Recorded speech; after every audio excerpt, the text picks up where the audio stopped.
Bonsoir à tous.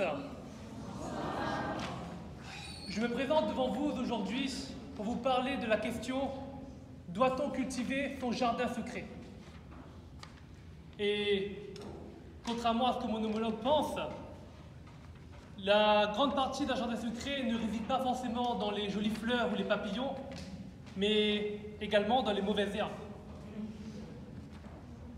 Si on prend l'exemple d'un adolescent cloîtré chez lui, livré à lui-même, devant cultiver tout seul sa tristesse, sa haine, son mal-être, cela pousse parfois à des drames, dépression, suicide, fusillade dans les écoles, ou même pire, ils finissent par s'inscrire en licence de droit.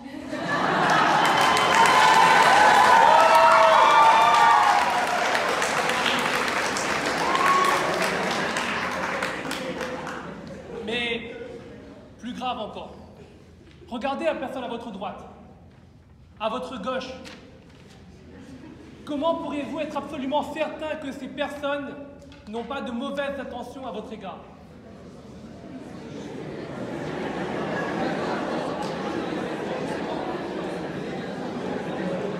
Même moi, comment je pourrais être certain que ma propre sœur n'aura pas envie de me tuer quand j'aurai fini de lui faire la misère?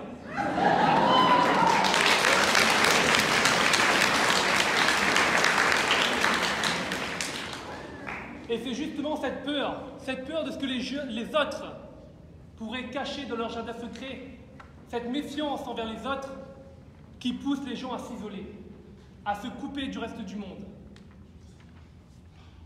On a l'exemple des Amish qui, par peur du reste de la société, ont décidé de couper les ponts. Vous imaginez ça à La Réunion? Si demain les Malbars décident de se couper du reste de la population? Le Dipa Valley, c'est fini.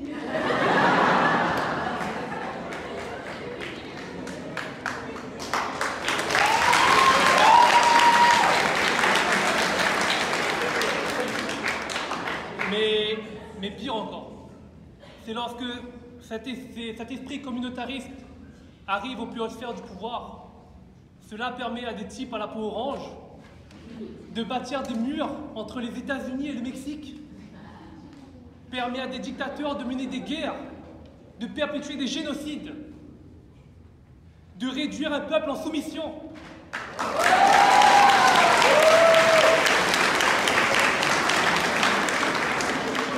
Et tout ça pourquoi? Parce que l'autre a osé cultiver un jardin secret différent des leurs. Si c'est à ça que peut mener le jardin secret, non merci.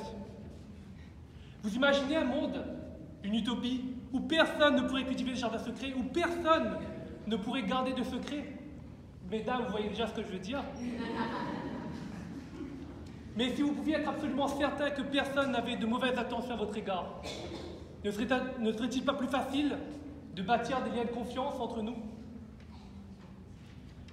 Nous arrivons à une époque, messieurs, dames, où l'entente et la communication n'ont jamais été aussi primordiales pour renforcer les liens qui nous unissent.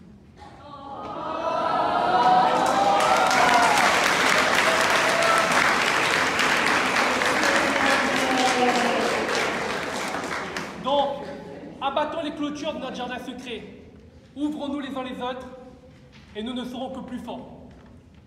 Bon, sauf avec l'université du tampon, hein, faut pas abuser non plus. Messieurs, dames, merci.